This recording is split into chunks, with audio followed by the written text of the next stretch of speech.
I want you guys to imagine something for me. I want you to imagine you're in the middle of an ocean. There's two giant aircraft carriers, and those two teams want to go and destroy the other aircraft carrier. That's something that we can expect to see in the next Naval Strike DLC for BF4. This is super exciting for me. I think this is going to be an amazing mode, and it's just going to be all around awesome. So in this video, I thought I'd tell you guys some of the news that we've all heard about the new DLC, as I said, called Naval Strike.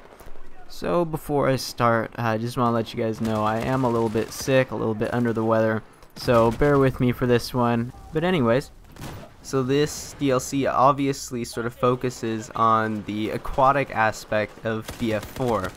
So some of the things they've announced in the blog is that you'll be able to do things like what I just mentioned. You'll be able to have these giant aircraft carrier battles.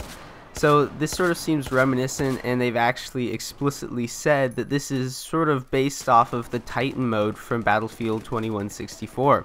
So in that game, you would have these things they called Titans, and no, they're not cool mechs that you have in Titanfall. They're actually these giant sort of aircraft carriers that float in the sky instead of the ocean.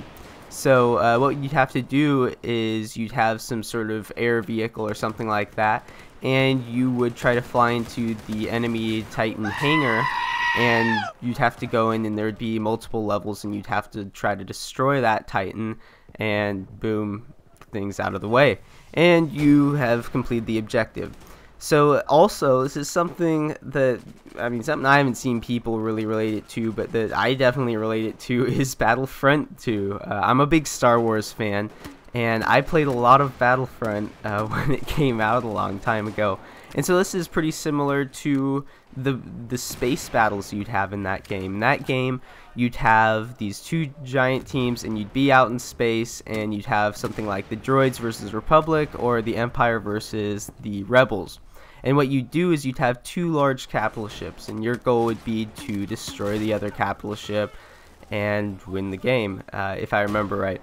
And so what you do is it would just be really epic. It would be super cinematic, and it just was an all-around fun game mode. I mean, who doesn't want to do that? Who doesn't want to have two objectives that are just these giant capital ships? There's these giant aircraft carriers, and you just want to go and blow them up. It's just cool to me. I think it's going to be cool to a lot of people, and I think it's going to be something DICE can execute well. And I think this is going to be one of the first DLCs where we see some maps that are really original and that really bring something new to the game.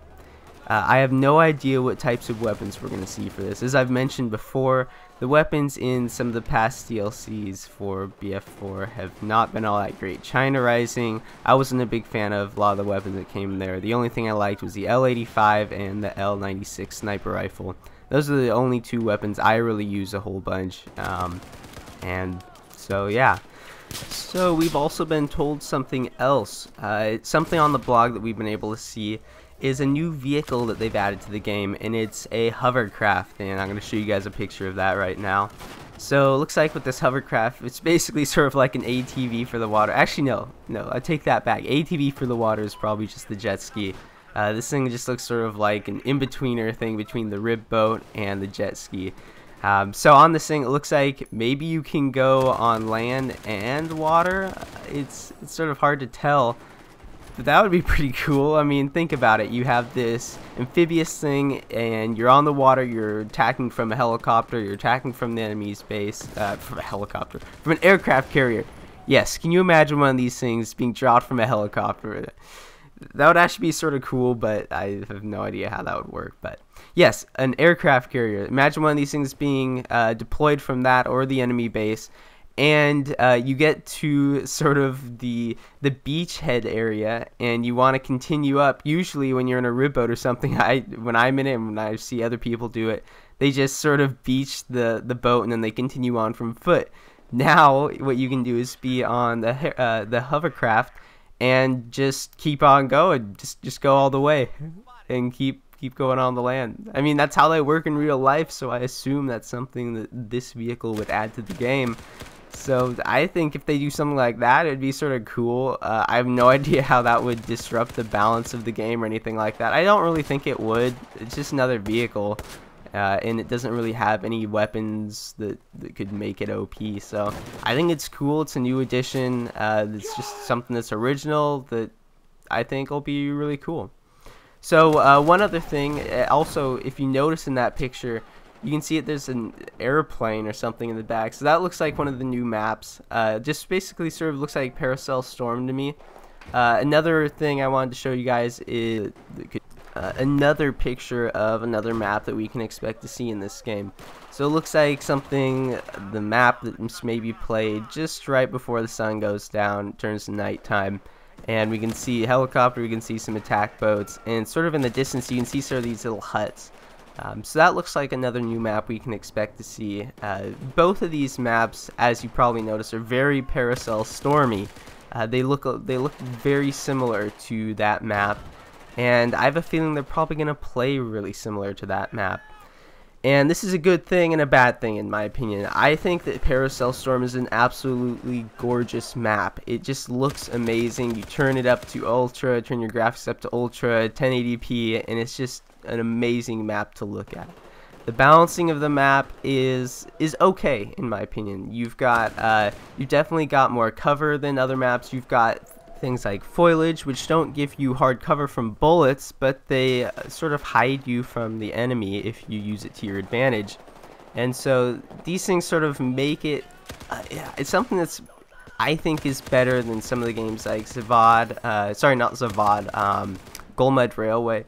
So I mean I enjoy Golmud Railway. I actually don't really know why I do. As long as you're infantry, if you sort of stick to this sort of strip of land that extends from that south area to the north area of the map, if you just sort of stick there as infantry and you don't really venture out beyond that, then you're fine. The way I sort of view that map is you have the center, as I just explained, is basically just where the infantry can stay. If you venture out from that, there's so little cover. I mean, you can sort of hop from little rock to little rock trying to use cover and take out maybe a tank or a helicopter, but really infantry, I find if you want to survive and you want to do well, you need to stick to those buildings, you need to stick to the cover. And so back to Paracel Storm, it does sort of have that same sort of thing going for it. If you stick to the different control points in Conquest or in Rush, if you really try to push and you try to stick to those buildings, you often can do pretty well in that map. But if you find yourself sort of on an island, just like I showed you in that one picture, and you have no cover, then you're done for. There's nothing you can do. You're gonna die because vehicles are just so much more powerful than you. Unless you are a sniper with your rocket, you're probably gonna die. It's gonna be bad. You're gonna have a bad time. So if they execute these maps in a way that balance them and allow infantry to be effective, while also making it fun for all these new vehicles they're gonna have, or just for intense vehicle combat, then I think they're going to be in the clear. I think this is going to be a great map pack that probably no matter what, it's going to be better than China Rising, and probably Second Assault too, but we'll see. Yeah, what I'm afraid of, which I don't want to see, is I don't want to see a copy of China Rising. I don't want to see these maps that are they're just meant for vehicles. They're not meant for any infantry. It's like Armored Assault. Everything focuses on the vehicles, and that's great. I'm all for vehicles. I think they're fun. I think it gives you just sort of a new type of gameplay, a new mechanic. But let's face it, Battlefield 4 is a shooter game. What people want to see is a good shooter out of it. We've still got problems with the netcode. A lot of it has been fixed, but we still have problems with it, and I think those need to be addressed, and I'd love to see some close quarters DLC maps. That was one of my favorite things from Battlefield 3, and I enjoy close quarters. I find myself doing squad deathmatch a lot, or team deathmatch, because I really want to get those close quarters engagements. I'd love to see some maps that are based around that. This is now the third DLC coming out for Battlefield 4, and we still haven't gotten a close quarters DLC.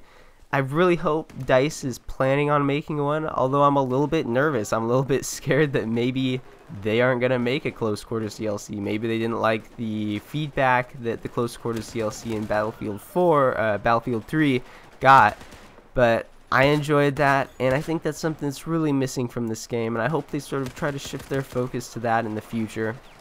But anyways, coming to a close here, I think Naval Strike is going to be a pretty good game, pretty good DLC for this game.